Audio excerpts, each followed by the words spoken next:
Police निद हजाई देथिबा एक मूर्ति चोरी gang को धरिबारे सफल होईची पुरी पुलिस।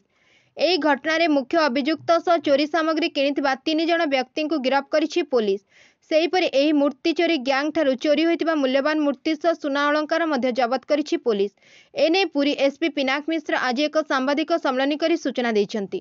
गत 12 तारिख राति मुख्य अभियुक्त रंजन कुमार दास तार 2 सहयोगी विकास बेहरा एवं सुशील प्रधान तालबणिया थाना अंतर्गत सर्वोदय नगर मुक्तेश्वर मंदिर मूल्यवान शिव पार्वती मूर्ति सह ठाकुरंक मूल्यवान अलंकार लुटि नेथिले। परे एहाकु पुरी सदर बालीपुट अंचलर गुणमणि प्रधान एवं जितेंद्र काहल को बिक्री कर देथिले। तेबे चोरी घटनार अनुसंधान पुलिस करथुवा बेले एक विशेष सूत्ररु खबर पाई सिटी डीएसपी नेतृत्व में एक स्वतंत्र टीम चढ़ाऊ कर अभियुक्त माननकु धरिथिले। अभियुक्तंठारु शिव पार्वती मूर्ति सह सुनारूपा अलंकार जबत होइतला। तेबे एही गैंग को पुलिस रिमांड रे अधिक पचराउचरा करिबो बोली कहिसंती एसपी।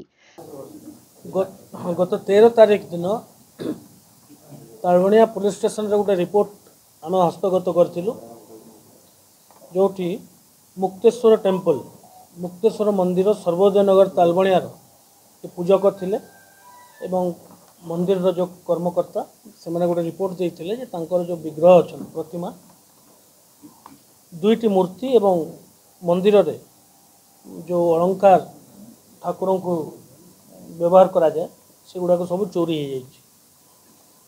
यही संक्रांत तालबणिया पुलिस स्टेशन रे केस नंबर 16 डेटेड 13/2/2024 457 और 380 आईपीसी रे गोटे मामला रुजु कराइला।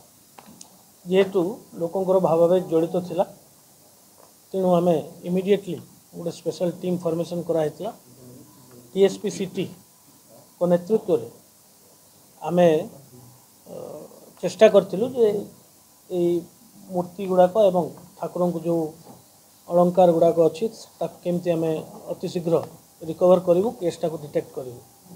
अक्लांत परिश्रम पर एवं भल इन्वेस्टिगेशन करी ए केसटा डिटेक्शन होती। जेहेतु मुझे कही लोकंर भावावेग ये जड़ित थिला अति स्पर्शकतार विषय थिला तेणु आम पुलिस टीम इमिडिएटली गोटे स्पेशल टीम फॉर्मेशन करथिले। जेते सबू पुराना अपराधी यही मॉडस ऑपरेंडी रे जो माने चोरी करती तालिका प्रस्तुत करथिले।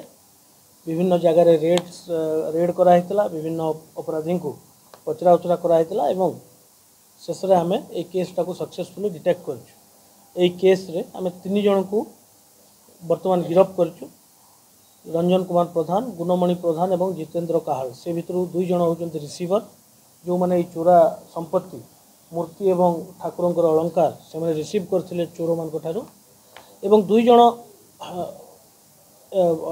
क्रिमिनल्स ऑफेंडर जो माने ए केस रे संश्लिष्ट अछंती तांकू सदर थाना ऑलरेडी अन्य एक मामला रे फॉरवर्ड करछि।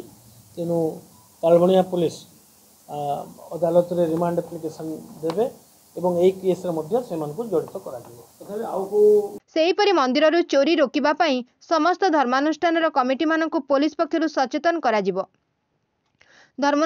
धर्मानुष्ठान गुड़िकरे एकाधिक सीसीटीवी कैमेरा लगाजिबा सह घरोई सुरक्षाकर्मी नियोजित करबा पई पुलिस पक्षरु अनुरोध करा जिवो। या द्वारा धर्मानुष्ठान गुड़िकरू चोरी रोकी हेबो बोली आयोजित एक सांबादिक सम्मेलन में एसपी सूचना दैछन्ति। Bureau report Ekamra news.